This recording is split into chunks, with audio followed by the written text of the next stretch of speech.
Wabarakatuh. Tajuk kita pada hari ini ialah cegah HIV dan AIDS. Pengenalan. Apakah itu HIV dan AIDS? HIV atau Human Immunodeficiency Virus adalah virus yang memusnahkan sistem pertahanan badan seseorang dan menyebabkan AIDS.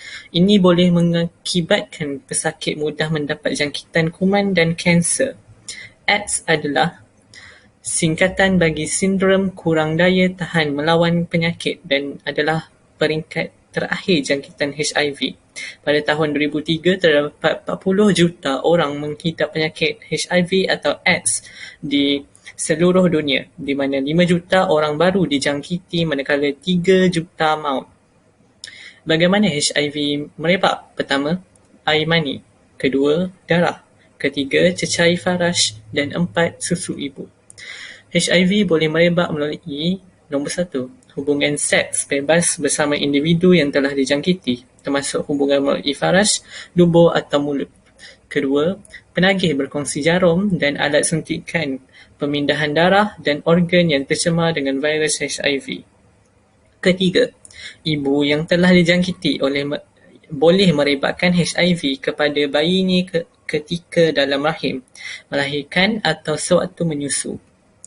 Tanda dan gejala. Sebilangan pesakit mengalami gejala berikut dalam masa 2 hingga 6 minggu selepas dijangkiti kuman HIV. Demam, sakit tekak dan batuk, sakit otot, sakit kepala, cirit-birit, bengkak kelenjar limfa, letih, ruam, sakit sendi, turun berat badan. Apakah gejala-gejala HIV? Ruam, jangkitan sistem pernafasan, jangkitan paru-paru yang teruk dan batuk kering, cirit-birit yang kronik, jangkitan kuman pada otak, jangkitan kulat, kanser. Dalam masa 2 tahun, pesakit AIDS boleh dijangkiti jangkitan kuman yang teruk, susut berat badan dan lemah. Bagaimana untuk mengetahui sama ada dijangkiti HIV? Ujian antibodi HIV terdapat di mana-mana klinik atau hospital. Ujian segera keputusan selama 15 minit juga boleh didapati. Maklumat individu akan dirahsiakan. Ibu mengandung yang mendapatkan pemeriksaan di klinik ibu mengandung akan menjalani ujian antibodi HIV. Ini bertujuan mengurangkan jangkitan kepada bayi. Kaunseling sebelum dan selepas menjalani ujian akan diberikan. Rawatan. Adakah ubat untuk menyembuhkan HIV atau AIDS? Ada? Tidak. Masih tiada lagi ubat untuk menyembuhkan HIV atau AIDS. Walau bagaimanapun, penggunaan ubat antivirus HIV dapat melambatkan proses penyakit ini. Siapakah yang perlu dirawat dan di manakah untuk mendapatkan rawatan? Kebanyakan pesakit tidak memerlukan rawatan di peringkat awal penyakit. Rawatan diberikan kepada pesakit berikut menunjukkan tanda-tanda AIDS. Bacaan CD4 kurang daripada 200 sel milimeter. Bacaan virus lebih daripada 30,000 kopis milimeter. Pesakit yang mengikuti rawatan sepenuhnya. Kerajaan menyediakan kombinasi 3 ubat antivirus dikenali sebagai Highly Active Antiretroviral Therapy ataupun dalam singkatan HAART secara percuma untuk pesakit-pesakit berikut. Kanak-kanak berumur kurang 12 tahun dijangkiti HIV melalui pemindahan darah atau pemindahan organ. Dijangkiti melalui pekerjaan.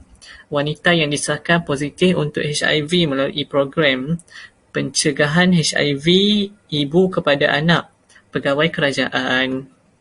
Untuk pesakit-pesakit lain, kerajaan menyediakan 2 jenis ubat antivirus secara percuma. Pesakit hanya perlu membeli 1 jenis ubat sahaja. HAART dipercayai sepenuhnya oleh kerajaan. Ubat antivirus boleh didapati di hospital kerajaan dan klinik kesihatan terpilih. Rawatan HIV juga termasuk pencegahan dan rawatan untuk jangkitan opportunistic infection dalam bahasa Inggeris, nasihat mengenai pemakanan berkhasiat, rawatan penyakit kelamin, kaunseling perubatan dan psikologi. Cara untuk mencegah. Pencegahan di kalangan individu berisiko tinggi dan orang awam adalah penting disebabkan tiada ubat untuk menyembuhkan penyakit AIDS dan begitu juga vaksin untuk mencegah HIV. Pencegahan daripada merebak melalui hubungan seks adalah: jauhi diri daripada mengadakan hubungan seks bebas. Setia kepada pasangan anda. Amalkan hubungan seks selamat termasuk menggunakan kondom. Gunakan jarum baru atau alat suntikan pakai buang. Jangkitan melalui ibu kepada anak dapat dikurangkan dengan mengambil antivirus. Jangkitan melalui ibu kepada anak dapat dikurangkan dengan mengambil antivirus sewaktu mengandung dan bersalin. Elakkan pembedahan penyusuan anggota-anggota pegawai kesihatan. Hendaklah sentiasa mematuhi peraturan supaya dapat mengelakkan kecederaan disebabkan jarum dan alatan tajam. Individu berisiko tinggi hendaklah menjalankan ujian HIV. Pastikan menggunakan alat-alat yang steril untuk menindik telinga dan membuat tatu. Sentiasa mengamalkan cara hidup sihat berlandaskan agama dan nilai-nilai murni. Sekian, terima kasih.